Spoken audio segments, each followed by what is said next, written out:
There's a lot of information that is swirling around right now, and we collectively are going to do everything possible to get to the bottom of this, to get justice, and to make sure that there is an investigation that is conducted in full. But what we do know is that a 37-year-old woman is dead and that she was shot by ICE. We've dreaded this moment since the early stages of this ICE presence in Minneapolis. Not only is this a concern that we've had internally, we've been talking about it. They are not here to cause safety in this city. What they are doing is not to provide safety in America. What they are doing is causing chaos and distrust. They're ripping families apart. They're sowing chaos on our streets, and in this case, quite literally killing people. So they are already trying to spin this as an action of self-defense. Having seen the video of myself, I want to tell everybody directly, that is bullshit. This was an agent recklessly using power that resulted in somebody dying, getting killed. As soon as it happened and we learned of the incident, we had several priorities. The first, of course, was to get the victim to the hospital and to get care as soon as possible. To the family, I'm so deeply sorry. There's nothing that I can say right now that's going to make you or your relatives or the friends of the victim feel any better. There were, I believe, 2 Minneapolis police officers that responded and were in the ambulance on the way to the hospital. The second was to get ICE off of the scene. There were dozens, if not hundreds, of ICE and federal officers that were there at the time. Having them there was only causing more chaos. Having them there was only making a difficult situation even more problematic, and one that, yes, they created themselves. There's little I can say, again, that'll make this situation better, but I do have a message for our community, for our city, and I have a message for ICE. To ICE, get the fuck out of Minneapolis. We do not want you here. Your stated reason for being in this city is to create some kind of safety, and you are doing exactly the opposite. People are being hurt. Families are being ripped apart. Long-term Minneapolis residents that have contributed so greatly to our city, to our culture, to our economy are being terrorized, and now somebody is dead. That's on you. And it's also on you to leave. It's on you to make sure that further damage, further loss of life and injury is not done. We're going to be working towards justice as quickly as we possibly can right now, and justice is what we've all got to get. Next, a message to our community. Look, we all know that the agenda of this Trump administration is to create chaos. Let us respond right now with our best versions of self. This is a moment where all of us in Minneapolis and beyond, we can rise to the occasion. We can show them who we are. We can show them the kind of courage, bravery, love, and compassion that makes Minneapolis, Minneapolis, and that makes America, America. We are better than a bunch of ICE agents being deployed to cities around the country and ripping apart families and communities. We're better than that. And so we are going to meet that hate with love. We are going to meet that despair with hope. We are going to meet that injustice with constitutional justice ourselves. And we're going to make sure that in this very difficult moment, we do not take the bait that these ICE agents are trying to create and that the federal government, to be clear, wants. They want us to respond in a way that creates a military occupation in our city. They want an excuse to come in and show the kind of force that will create more chaos and more despair. Let's not let them. Let's rise to this occasion. Let's show them something far more beautiful than the kind of division that they're trying to stoke. Let's show them unity of purpose, of love, and the courage of our conviction. Our conviction, to be clear, is rock solid, and it is for our neighbors, all of our neighbors. It's for people who have lived here for 80 years. It is for new immigrants who have made this city a better place. That's the kind of love that we're going to show up with right now. If you're angry, I get it. I am too. If you're feeling that kind of despair, it's understandable. Let's show them who we can be. Let's show up with peace. To march, to protest, to hug one another, to love all the way with peace. Do not give them what they want.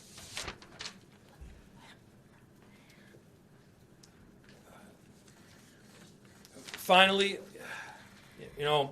we've got a lot of work that needs to happen right now to make sure that, first, of course, the scene was secured as much as possible, that we were able to get the victim, now deceased, to the hospital. We've got a lot of work to do in the coming days.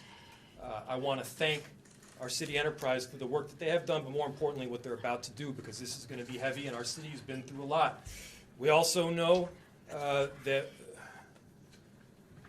we're prepared to do right for people. Among them is our chief of police. I'll invite him up.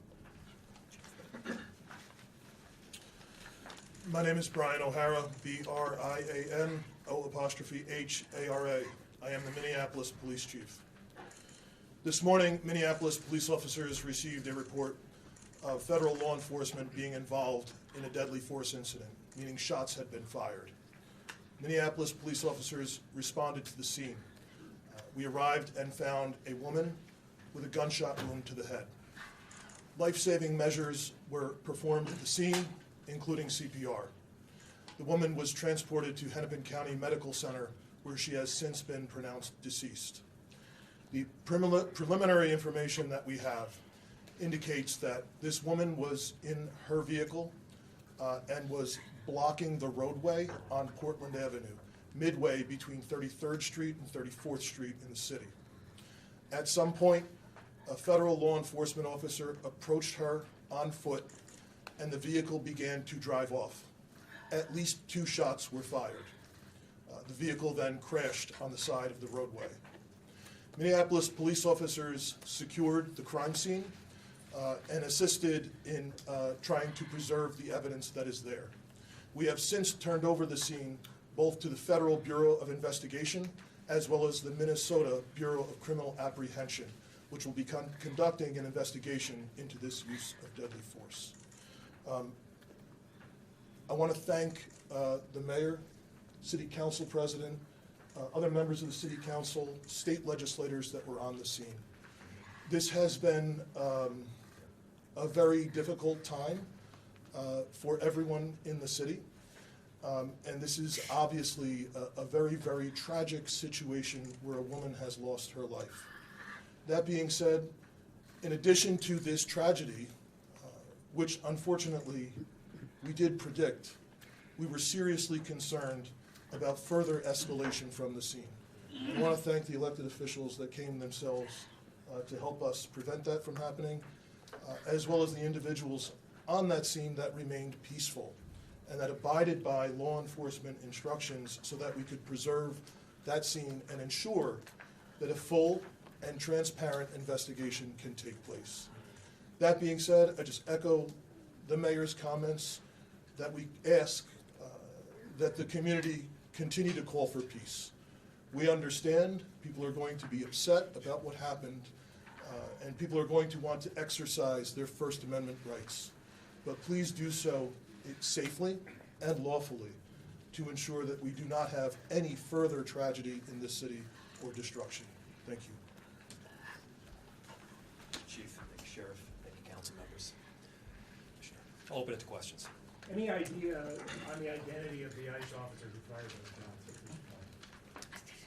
I don't have that information, no. The question was, is there an identity of the ICE officer that fired? I do not have that. Mayor Farber, during the ICE officer stopped a position from helping the lady who was shot. Is that true? We've seen videos all over social media that someone tried to help this lady, and they were pointing guns at and told to get away. Do you know about that at all? So the question was, there's information out there that people tried to help the woman that was shot, and ICE officers that pointed guns at them and told them to leave. I do not have that information. I myself saw a video of the shots being fired as the car was driving away. What I can tell you is the narrative that this was just done in self-defense is a garbage narrative. That is not true. It has no truth. And it needs to be stated very clearly, since we have already seen a video of it. I do not know as to what you're talking So about. Mayor, What's the she same wasn't driving, protocol? she wasn't driving the car toward him, using her vehicle as a weapon. That does not appear to be the case at all. What's the city's protocol when an observer or an activist calls 911? They say an agent's following them or an agent's pointing a gun at them. How does the city of Minneapolis handle that situation going forward, considering what just happened today? Repeat it one more time. I missed the first part of what you said. I'll turn it over to the chief. What does the city do when someone calls 911 and a federal agent's pointing a gun at them, that sort of thing? I'll turn it over to the chief. The question is, what does someone do when a federal agent is pointing a gun at them? Chief. So, if I heard you correctly, the question is about when people call 911, Yes. what is the city's protocol Yes, yes. in these situations? We've had a very dramatic increase in 911 calls related to this activity. We have a protocol in place that has been evolving as the situation has been changing. And at this time, there is a designated supervisor that is on duty 24/7 that fields those calls. And we do everything that we can to ensure that they are appropriately prioritized, with the priority being placed upon the protection of life and safety of everyone in the community. Can you tell us any more about the woman who was fatally shot? Was she there as a legal observer, protester, bystander? What do you know that you can share? So the question was, what can I share about the deceased? There is nothing to indicate that this woman was the target of any law enforcement investigation or activity.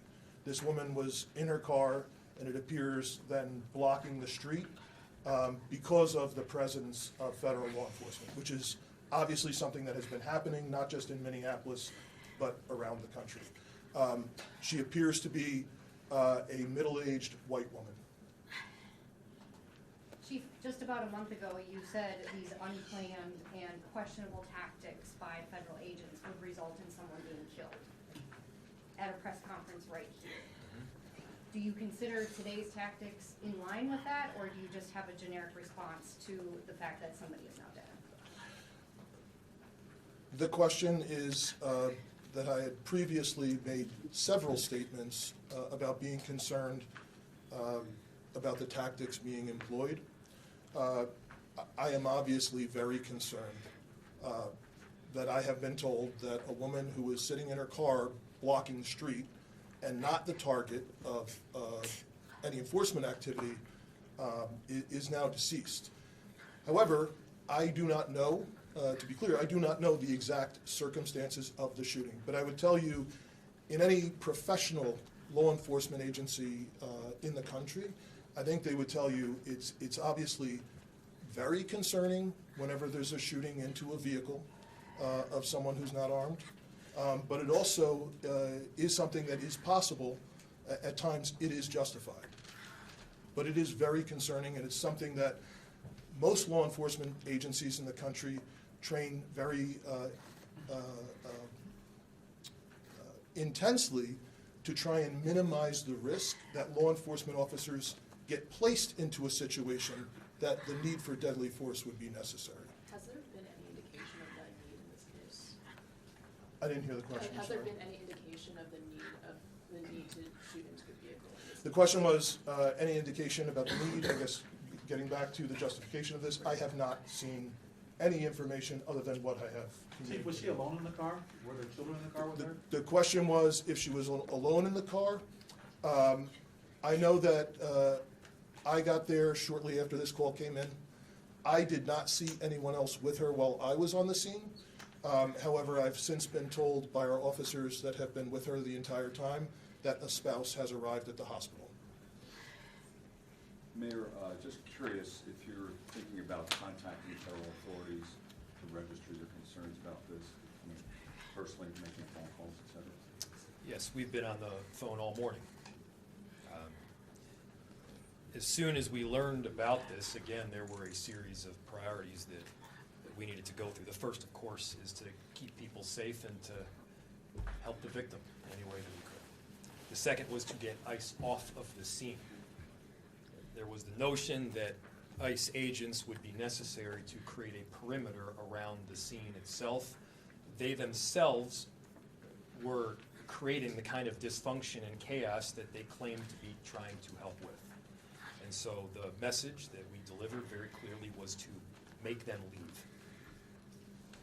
Now, beyond leaving the scene, they should also leave our city and our state. You know, we do work, our chief does work, our sheriff does work every single day to keep people safe in our city and in our state.